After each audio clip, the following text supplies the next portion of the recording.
All right, welcome to the 13th Engage Your Fanbase podcast on Blab. And I'm Kara Karma from Simon Says Booking and Publicity and EngageYourFanbase.com, music marketing blog aimed at demystifying music marketing. And we come every week on Blab to talk about different topics in music marketing. I'm joined by my co-host today, Erwin Schmankwitz of Ever Upward Entertainment. That's correct. Based out of Denver, Colorado. Yep. Music booking and manager extraordinaire. And our special guest today, and I hope I say this correctly, is Michelle Stinson-Ross, right? You got it. Social Michelle R., who has been all over Blab and all over Twitter and is going to help us demystify Twitter for musicians today. And I'm very excited to hear what you have to say on this topic. You're, like I was starting to say before, I see you all over Blab, and I wish I had, like I said before, I have two 8-month-olds, so I have to blab when they're not screaming.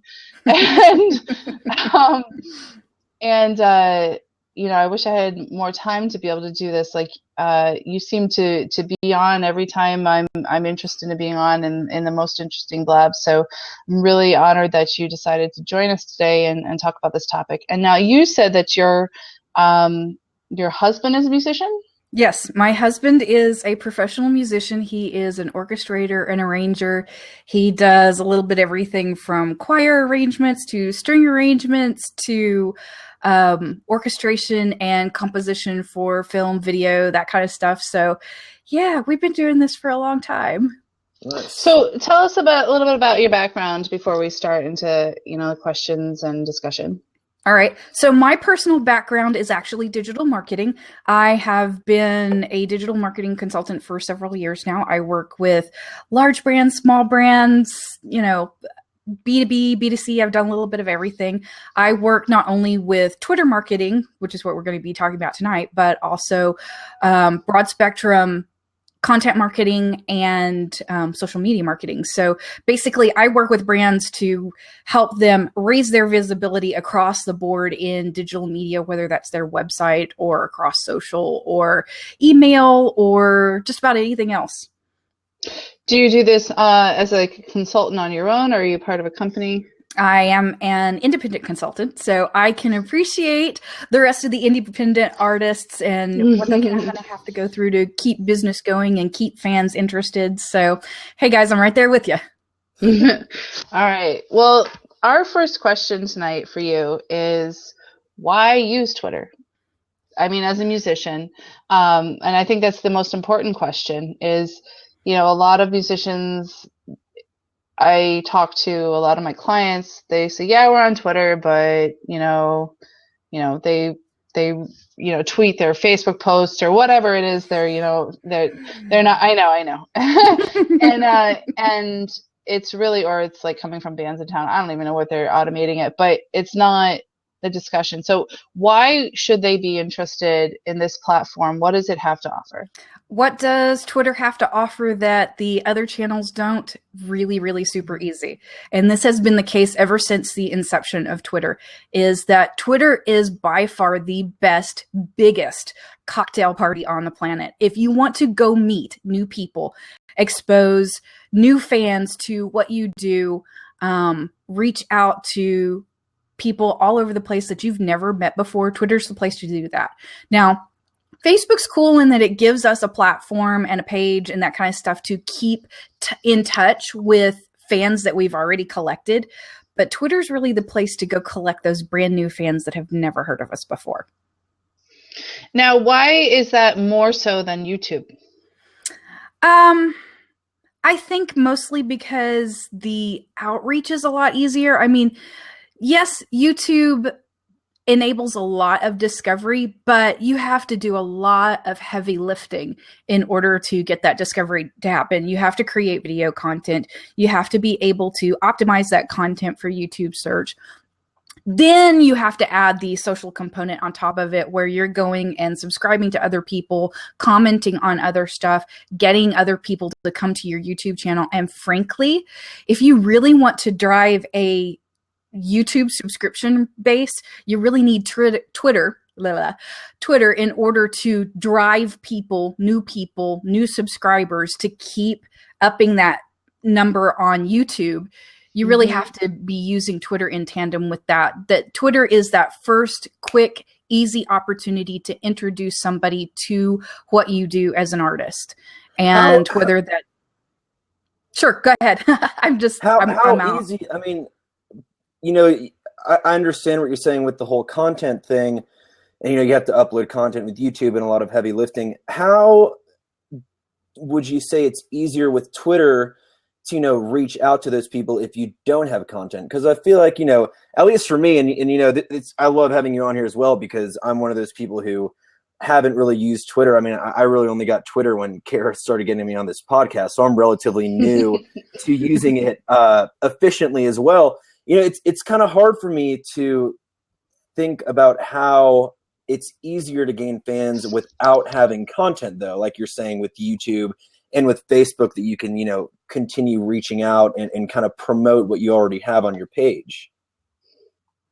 Well, obviously you're going to have content as an artist. You're either, hopefully you're doing both, but either or, you're recording content. You have music that people can go find, whether that's on SoundCloud or iTunes or Reverb Nation, or hopefully you've got some recorded content. That's stuff that you can share. There are links. This is digital. You can share that stuff. Hopefully you're also an actual live artist. You're out there gigging. You're going to be here, there, wherever. Obviously you have opportunities to share. Here's where we're going to be. Here's when we're going to be there. Come join us. Come hang out. Also, those live events enable you or one of your team to kind of follow along and shoot pictures, shoot video, tweet what's going on. The live events give you the opportunity to create content in that moment. So if you do anything creative, content is really not your worry. You're creating content. That's why you're in this business. As a musician, right, as an artist, you've got the content. It's just a matter of figuring out how to serve that content to an audience and get them to kind of follow along with you. Obviously with Twitter, that's, you know, nice short links, little bits of conversation. But here's the key. With Twitter, you kind of have to actively go find people to connect with. And it's really, really easy on Twitter to do that, because I actually worked with a country band here in the Central Texas area called Southern Sky. And one of the things we did early on to get their fan base on Twitter growing was not only were we sharing videos of live gigs or recording sessions or whatever, we're just kind of sharing a slice of life in that moment to create content on Twitter. But we were also looking for fans of country music that they already like the style of music that we were doing. They just hadn't ever heard of us in particular. There's tons of ways to do that. Obviously, you can go searching for the radio stations on Twitter that play the type of music that you perform. Go check out their fan bases. Other artists, whether they're small local artists or whether they're big national artists. Now, are you talking about checking out their followers and following them? Mm-hmm. Absolutely. Okay. Just wanted to spell it out. Trust me, this is one of the cool things about Twitter, where you can't necessarily do that in other channels very easily. It is piece of cake, and actually it is encouraged, because that is a great way to kind of qualify and make sure that the people that you're connecting with are genuinely interested in what you're doing. Go find people that already show some kind of interest in the type of music, art, whatever it is that you do. Go follow them. People appreciate it on Twitter when you take a moment to follow and comment something to them. Hey, I noticed that you were at the such and such concert the other night. Hope you enjoyed it. Come check out our music sometime. My only thing there is try not to be too pushy about, oh, follow me, follow me, follow me. Right. Just be cool. I mean, just give people a shout out. Let them know you thought they were cool, and leave it at that. Yeah. What should the musician's goal be on Facebook? You know, I'm enough. So, whoa, sorry, Twitter. The That was quite a Freudian slip. But anyway, you know, I talk a lot with my clients about, you know, having a goal, you know, having a why. What's your why? Um, is the why connecting with new people who you would never have connected with before, about something that you have in common? It feels to me Yeah. like that's the Yes. why. That's exactly the why. Um, Mhm. Same reason you'd go to any other kind of in-person networking event, because basically Mhm. that's what Twitter is. Unlike any other social platform out there, Twitter really is like a networking event where you are all gathered together in one place around a topic that interests all of you, and it's a Mhm. free-for-all as to I can go walk up to anybody that's interested in that topic and start a conversation. And that's really what you kind of have to have in your mind about Twitter in particular, is it's the conversation. Go find somebody that's talking about something that genuinely interests you and engage in that conversation. Um, Mhm. I know, particularly with musicians and songwriters, there's always a story behind the songs that they're creating, what they're performing, where they're performing. There's always a journey that is a part of a musician's life. That's what people want to hear about. They want to hear about your journey. They want the human aspect of all of this creativity. They want to understand what it is that drives you to create this cool stuff. You just have to be able to be willing to open up and share that a little bit. Well, you know, you were talking about content earlier, and I think a lot of musicians don't think that they have content, which is funny, because it's what they do is they create Right, content. right. But it's not just about, you know, putting up your videos and saying your shows and putting up pictures, but you know, I find the most interesting for the musicians I follow is, you know, what's going on behind the scenes and what are you thinking? And I'm writing this song and what I'm thinking. And it's hard for musicians to realize that that is valuable Mm-hmm. to share. Does that make sense? I can appreciate why it's hard for them to see the value in sharing it. I know that working with my husband, who is a professional musician, he's like, why? Why do I want to take the time to share this? Who's going to care? Well, there's lots of people that care. They want to understand what was the process and what drove the creation of this. Because here's the Mm-hmm. thing, music is inherently emotional. When you Mm-hmm. listen to it, it will evoke some kind of emotion. What, you Hmm. know, good, bad, you know, I identified with the pain, or I identified with that feeling of being in love, or it is emotion in one of its, you know, most, I don't know, gut level forms. It transcends me trying to verbally express emotion into something completely different. It's that emotional connection that starts the ball rolling with your fan base anyway. For whatever reason, this song or that song just really hit somebody in the gut. They want to talk about why that meant something to them. By being on Twitter, you leave that door open for them to come to you and say, wow, that song really moved me. This was really amazing. You touched me at a point in my life when I really needed it. Those are the conversations that you want to have. And if you're there, if they can see that you're not just posting up when you're having a show or when your next album releases, if they can see that you're an actual human being on Twitter, they're going to reach out to you and tell you, hey, you know, that song meant something special to me. I want to know more. What, you know, Yeah. And do you see a lot of fans, reacting the way that you're saying? I mean, it's a little bit. Twitter, is different from other social media platforms in the sense that, it's kind of, or at least I feel that it's, there and then, the next moment it's gone. It's very in the moment type of marketing. mhm. Do Real people time. actually, engage with whoever they're following? Do you see that a lot? Because that's kind of one of the issues, that I have problems seeing is, if I post something, there's just not I don't see as much engagement on Twitter as, I do on Facebook with things that are not as, in the moment and, are there for people to, go back to a couple hours later and there's still a conversation there and there's still, reactions and there's still engagement and retention with fans. How do you see that, on Twitter? I think a lot of that has to do with how you approach Twitter and how committed to the Twitter fan base that you are. Because sure, if over a period of time your fans discover, well, okay, they have an account, they share information every once in a while, but they really don't listen when I comment to them, then yeah, they're going to quit making the effort to engage. The point is that if you're going to be there, you really need to be there and pay attention to when you get those pop-up alerts on your mobile phone or, whatever else you have tied to Twitter. Make sure that when somebody does give you a shout out that you're engaging with that. Yeah, I think social listening is important in so many other areas, but Twitter especially, like it is so real time and it seems to me people are looking for that immediate feedback.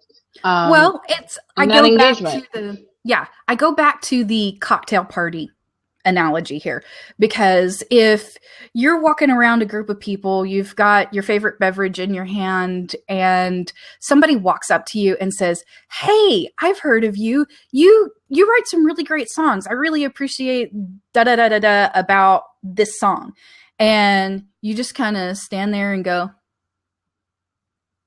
and don't respond back to them, then yeah, they're going to go, okay, that was kind of weird. I'm walking off to go talk to somebody else.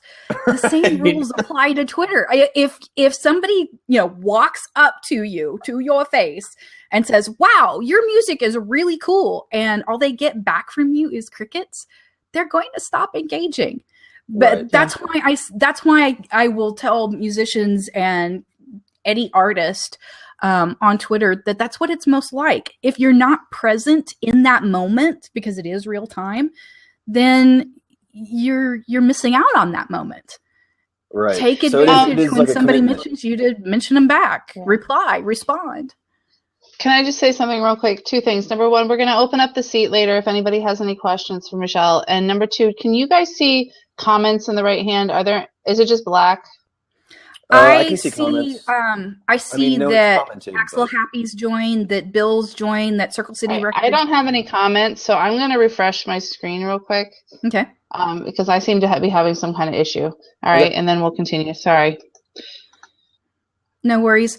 While we're waiting for her to refresh, hey, Blab, we kind of need some help over here. Our host is not able to see comments. She's having some issues with just kind of the basic hosting duties here. Can we get a little help, please? And sometimes just giving a shout out to Blab is helpful. Yeah, thank you for that. We are all new to this as well, so any input is good input. All right, so you're calling in. So we'll see. Sometimes it takes some. Call in. You know what, Kara? You may actually. You were not able to add Edward as a host. Okay, she's probably. No worries, darling. You're good. You're good. Just try and hop back in. Erwin is added as a host. Okay. So even if you have to completely shut down your browser and come back in, you should be able to. Cool. So long as Erwin is the host. How do you open a seat? There you go. You just did it. There we go. All right. Woohoo. Yeah, everything's like working again. All right. Sorry. Yeah, it's nice to be able to see the comments. All right. So where were we? So one thing I wanted to talk to you about is consistency. Yeah. And, that really is goes into how, when and how much and that kind of thing, and maybe scheduling conversation as well. But the role of consistency. Well, and that's just it. you have to be, as an artist, you have to be consistent about practicing, about songwriting, about bookings, about everything else in your life. Why isn't social media just a part of that routine? Mm-hmm. If you're willing to sit down and rehearse, however long, an hour a day, 30 minutes a day, so just schedule right during that or right next to that rehearsal time, say, I'm going to commit to sharing a little bit about what I'm rehearsing, what I'm thinking about writing. Take a little bit of time to go look for some new fans to follow. Yes, absolutely. If you're not consistent, then you're not going to get anything out of it. But then again, that's the same with any other endeavor in your life as an artist. If you're not going to consistently pursue it, you're not going to get anything out of it. Yeah, and I think that goes back to what you're saying about, like, being committed to Twitter and not kind of just getting a Twitter and leaving it off. And when you see those notifications, going back and actually interacting with those fans for sure. When I talk to bands about Twitter, I suggest that they pick a point person and that person really get into it, because that having a band all together be like, yeah, we're going to do Twitter, and it's great if everybody tweets once in a while, but because everybody forgets. It's like, oh, I thought you were taking care of that. Exactly. No, you were going to take care of that. It's like, no, we need a designated spokesperson that takes that responsibility and makes sure that we're doing it. Yeah, it's really important to have that point person. The buck stops here. This is your social media platform. You are gonna, and then it's hopefully somebody who's interested in it, obviously, but somebody who's going to be listening all the time, because listening is so important. But anyway, that's what I've been recommending to clients. And I mean, this is saying, I mean, I've got to say that I'm not a Twitter expert, probably because I, in my job, have to spread myself, and that's one thing that there's, bands have to do the same thing. You're spreading yourself thin, and I'm only one person doing it, but being consistent across platforms is very, very difficult. Anyway, just a second, let me answer them. Going on that, the consistency, having one person, like you said, Kara, is definitely helpful. How important do you think it is on that same level to have that one person for consistency of voice? Over the years, I've learned a lot about, social media, and, most people recommend that only one person do it, not because, that person will remember and it's a responsibility to them, but so that, there's not varying posts of different language to, keep that same language. How important is that in Twitter as compared to, other social media outlets, do you think? Do you think people still, interact and still get the same, even if it's not, the same voice? Well, actually, there's some cool ways to handle that. Obviously, yes, we can go with a single point person that is always the spokesperson for the band on Twitter, which is cool. And obviously, you will definitely have a very consistent voice with that. Here's what's interesting. For those bands that every member has something to contribute and they really do a good job of it, it's really easy to just tweet on the band handle and append your initials to it. Anybody that's really familiar with the band will know that HR is one person, and that, or you can even use first names. Like for Southern Sky, most everybody that follows the band knows Jamie's the lead singer. If it's from Scott, they know it's from the drummer and one of the other songwriters. There are ways to go around that. And obviously, if you're using your initials, obviously you're not taking up too many character spaces, although who knows? Twitter says that they're going to expand our character limit, so that might not be a worry for too much longer. But that's a way to include everybody and actually let people see the varying flavors of the band and get more than the sense of one person's personality. Totally okay to do that. And probably more so in Twitter than some other places, so long as, again, you're consistent with the way you handle it and say, okay, here's the rule. We're all going to be responding and participating, but just make sure that you append your initials so that they have an idea of who was responding in that moment. Then, Bob's your uncle, you're set. Good advice right there. While we're on subject, from a Twitter guru, what do you feel about the expanding of characters that Twitter apparently claims it is going to happen? This is actually how we met. Yeah, I was ranting about it that day. Oh, really?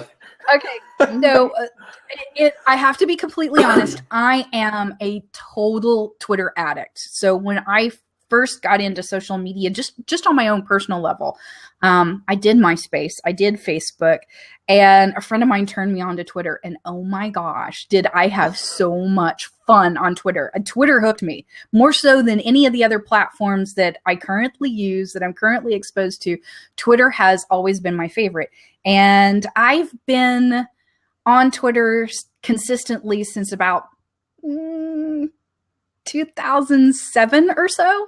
So I've been doing this a while, and I am a serious devotee of Twitter.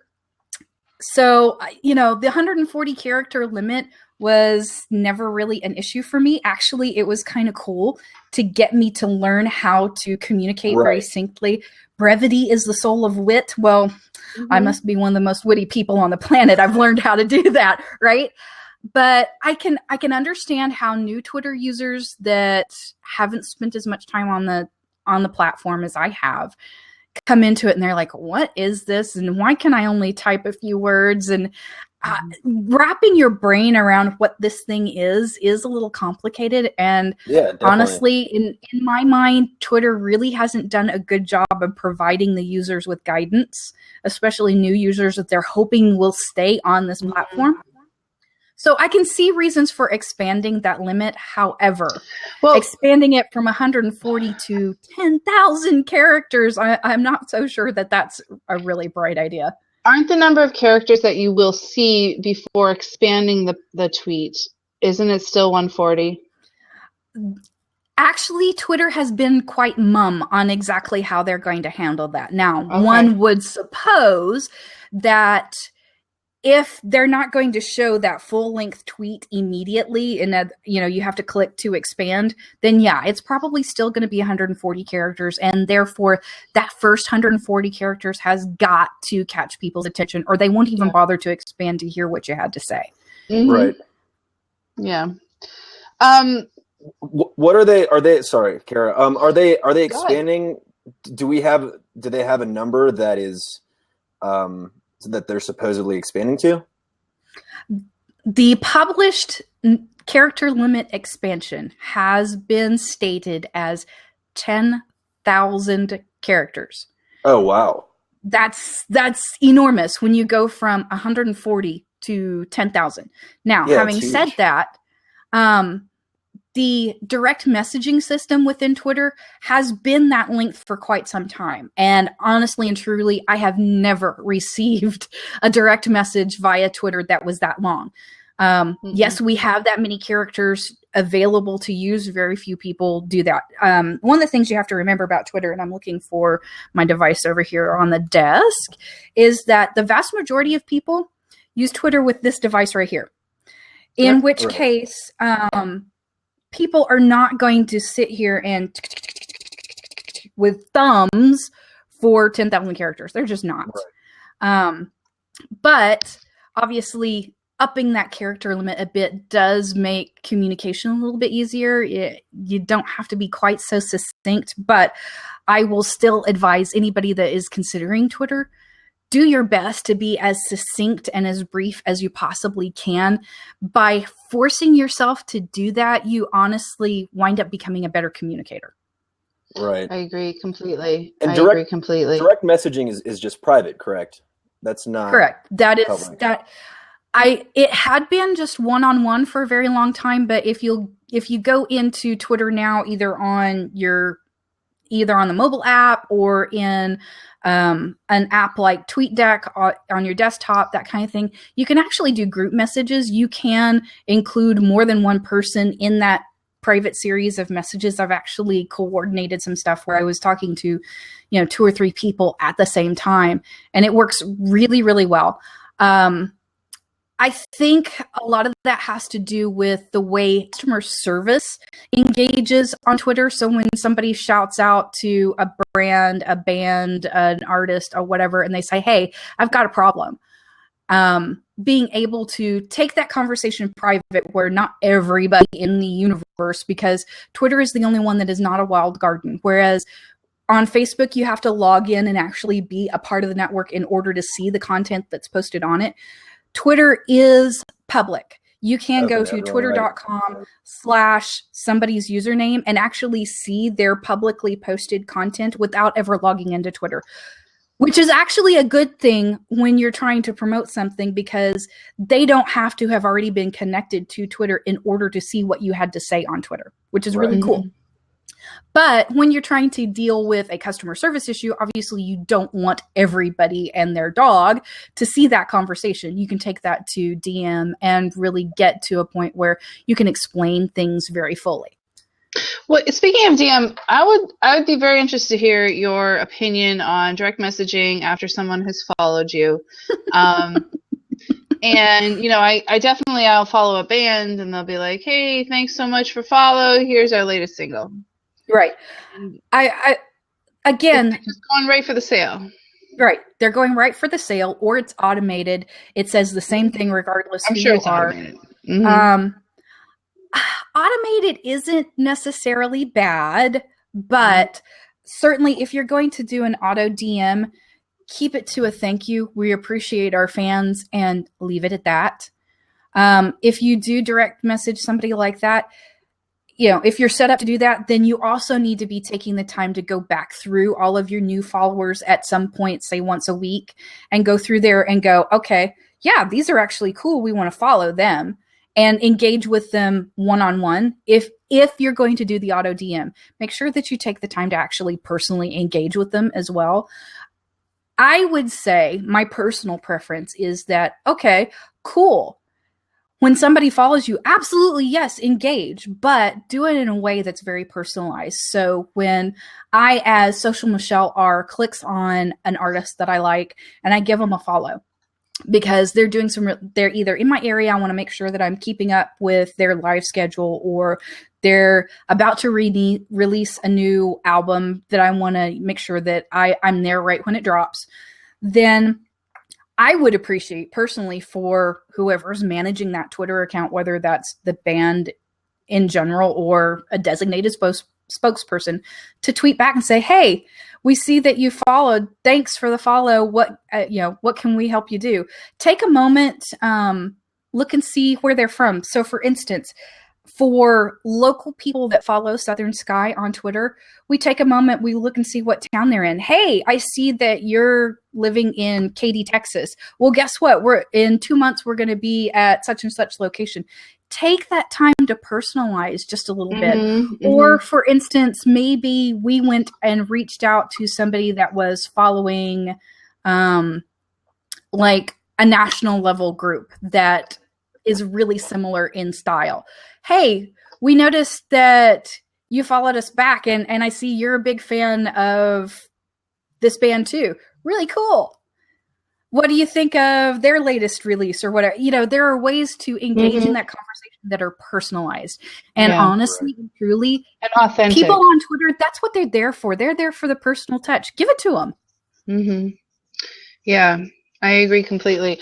On the same time, we were talking about automating and scheduling, and I feel like there's a place for that, but not for it to be your complete thing. I mean, for a band, automating and scheduling show, these shows are going to be, but unfortunately, most bands, that's all that's all they're tweeting.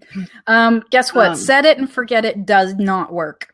Well, set it and forget that, and then if that's all you're depending on, they're going to tell that, oh, you just set your automated whatever and you don't ever pay attention to the fan base. Can you schedule posts on Twitter, like on Facebook? Yes, you Like can. a tweet? Depends on what tool you're using. So I mentioned TweetDeck earlier. In TweetDeck, you have the option to schedule a tweet for a few minutes, a few hours, a few days. Actually, I have used several tools that enable me to set up, say, several announcements through a long course of time. Obviously, it takes a few minutes to schedule all those up, type them up, whatever. But then once you've got them typed up, you know they're going to fire when you schedule them. Right.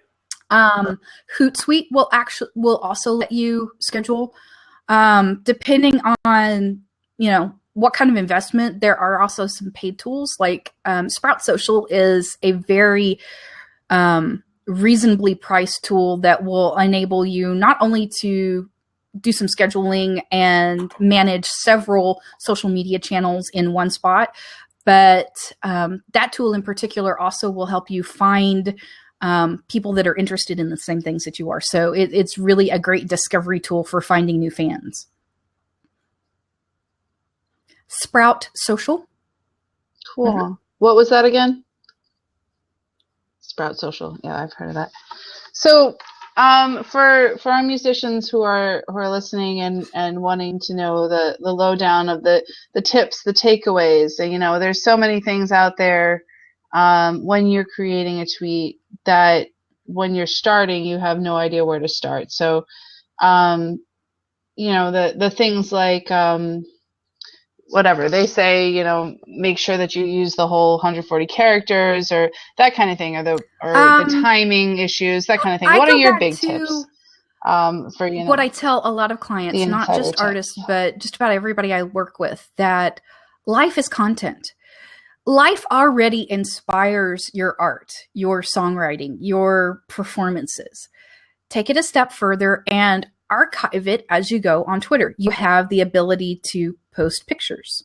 You have the ability to create short little video clips, native, right there in Twitter. You don't have to have another app. You don't have to be switching back and forth between other things. It's all right there in Twitter.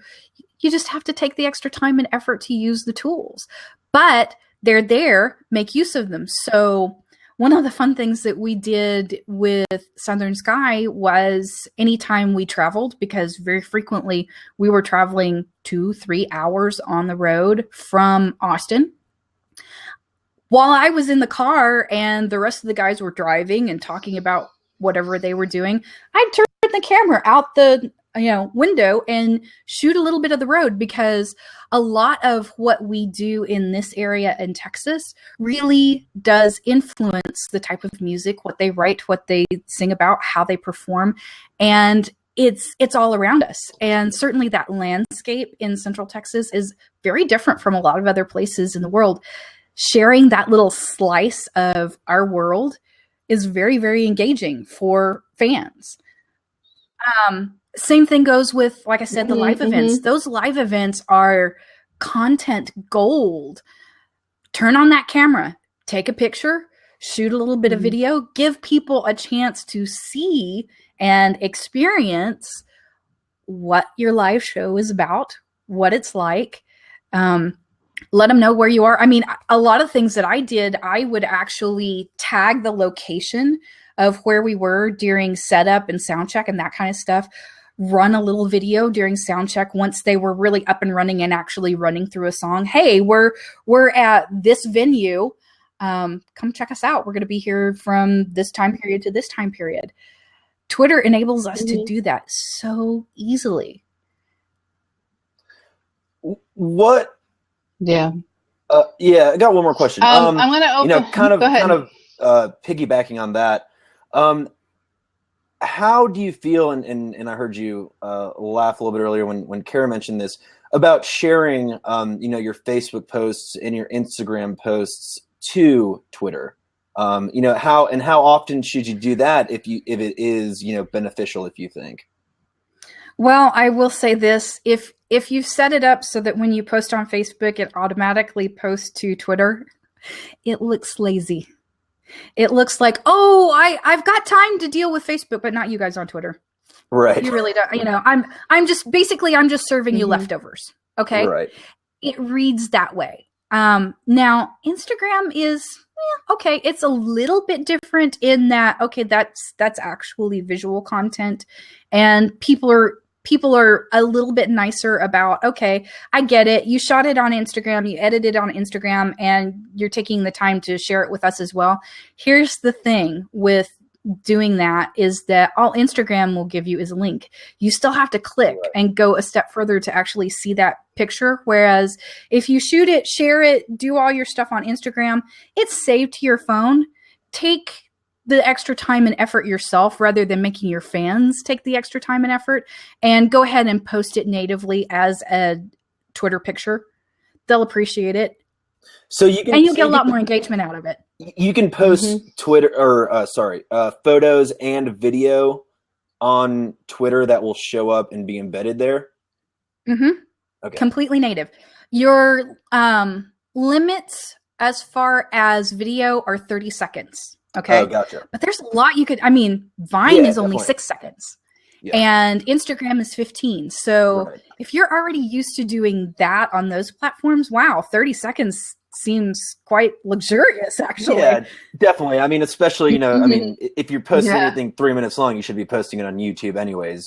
Again, this is a platform that's, there and gone and kind of in the moment. 30 minutes seems pretty perfect to for Twitter. Well, for sure. and don't forget that there is full integration with Periscope. So for those of you that really like showing live in the moment and getting live engagement from like backstage before the show sort of thing, now Twitter's fully integrated that in that as soon as you go live, people can watch it in Twitter. Now, granted, they can't engage at the same level that they can if they'll go ahead and click on over to Periscope, where they can give you hearts and comment and that kind of stuff. But if they're just going to consume, they can actually consume live in Twitter now. It's not a link anymore. It actually opens up the media and you can watch it right there natively in Twitter. Very cool.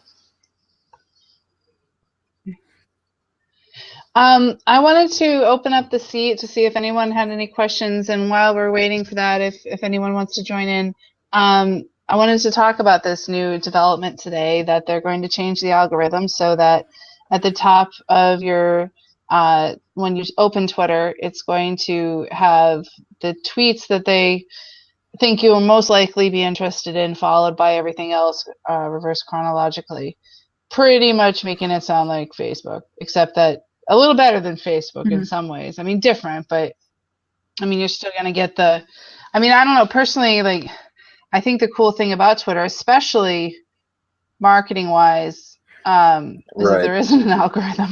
Well, and that does work. That it's everything as it happens. Both sides of that user conversation. But let me see if I can help you wrap your brain around this just a little bit. So for all of this time up until just now, we've had an absolute raw, unfiltered feed. And depending on how many other accounts you're following, because there's no limit to how many accounts you can follow. If you're only following a handful of other people, other publications, whatever, Twitter's just kind of something you do on the side and you're not really actively engaged in it, then that algorithm's really not going to matter all that much anyway, because what that algorithm is doing is just sorting that small little tiny group of people that you're following. Well, whether you see them in chronological order or in some other order based on interest, it's not going to matter all that much. For people that follow tons and tons of stuff, and I have to be included in that because I've got, over 1,000 people that I'm following. That's a very, very, very noisy, unfiltered stream. That's a crazy fire hose. I personally cannot really glean a lot out of that raw feed, and I don't. But can't you do that that's with what lists? I was about to say. As a power user, I learned long ago that I can create my own filters by creating lists of people that I really want to make sure that I don't miss. And you can still do that. Even with the algorithm, you can still do that. So you can say, I don't care about that algorithm. I have my own personal little filters that I've set up of, bands that I want to follow. And then here's a list of my friends. And then here's a list of fashion stuff that I'm into, whatever other stuff that you're into. You can create as many lists as you want, as large or as small as you want. and basically create your own algorithm. But very few people go to that much effort to filter their own Twitter. So Twitter's kind of helping you out a little bit.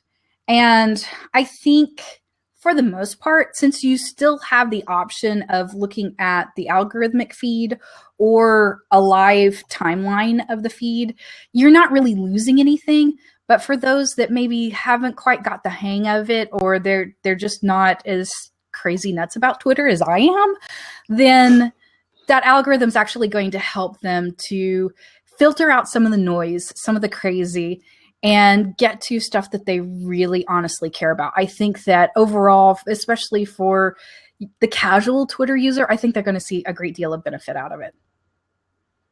Yeah. It's like more digestible Certainly. for someone who is not as crazy about it as and you here's are. the thing. There's also a benefit to content producers on Twitter by having this algorithm. So if you do a really good job as a band talking about what you do, what inspires you, talking to other people about the process of creating or the process of life that you're sharing through your musical creations, the better you do at that, the more the algorithm's actually going to benefit you, because you're creating something that other people actually connect to, and that continued engagement tells Twitter that, oh, this particular content producer actually has some really cool stuff to say, and people really enjoy it when they do have something to say. We're going to push them up the algorithm and into people's filters because people actually do get something out of it. It's an incentive for artists, marketers, whoever, to really do what they do and well on Twitter and really talk about the things that matter and the topics that are really important and a passion point for them. Yeah. Right. Well, thanks for that. I think we're going to wrap up a bit here. We've been talking for about 50 minutes, but for the musician, which is our target audience here, do you have any takeaways? Any thoughts that you would really want to impress on them? I would say first and foremost, keep it real. And the other cardinal rule that is pretty much just as valuable as that is keep it consistent. So make sure that when you're on Twitter, that you're genuine, you're true to you, you're true to your band, you're true to the songs that you play, that you genuinely are sharing why that particular bit of art really inspires and is important to you. Be true to that. And then be consistent in sharing about it and engaging over it and connecting with other people that are just as passionate as you are about what you're doing. Yeah. All right. Well, thank you, Michelle. I really appreciate you coming on today. It's been really nice to be able to hook up again, and hopefully, I'm sure I'll see you probably tomorrow. I'm always around. I know. Well, I'm always around. I'm just lurking. I don't want to jump on until I have something interesting to say. I got you. But you know what? That's what you learn. The more love you give in these platforms, the more love you get back. Yeah, definitely. So do you want to tell people where they can find you so that, if they want to check out what you're doing and stuff, they can. So first and foremost, for those of you that are watching live on the Blab, you can see up here the little bug above my head that says Michelle Stinson Ross. If you go to Google and search for Michelle Stinson Ross, you will find absolutely every variation on social media that I am actively engaged in. But I'll make it a little easier. You can do that same search for Michelle Stinson Ross in Facebook, on Twitter, in LinkedIn, and find specifically channels that I am very actively engaged in. Obviously, you can follow me here in Blab. Love it if you would. But I'm very active on social, and I am absolutely approachable. So never, ever, ever hesitate. If you've got a question, hit me up. I'm happy to help. That's why I'm engaged in social media. I love reaching out and helping other people. So just let me know. Yes, you're definitely approachable. I appreciate that. So, Erwin, did you want to say where they can find you, and then we'll come off? Yeah, you can find me. Should have hopefully my website up in the next couple weeks, getting everything set up with that, which will be everupwardent.com. And you can also find me on Facebook, Ever Upward Entertainment, or newly inducted into Twitter, also at Ever Upward ENT. And also Instagram, the same handle as Twitter, and I'll post show videos and photos and stuff like that. Yep. And I'm Kara Karma, and with engageyourfanbase.com, music marketing blog, demystifying music marketing. And we do this on Blab every week with different guests. And Erwin and I are co-hosting now, which has been awesome. Next week, I believe we are going to be talking about festivals and all that goes into that, and how to be a part of them and that kind of thing. And coming up soon, we're going to be talking about music law with a music lawyer, not a music lawyer, entertainment lawyer. So lots of different topics, but you can find me at Kara Karma on Twitter, Periscope, and Blab. And you can find me at simonssaysbooking.com, where I am a music publicist. So thanks so much for joining me today. I really appreciate it. This is the 13th installment of the Engage Your Fanbase podcast, and I am going to sign off. See you next week.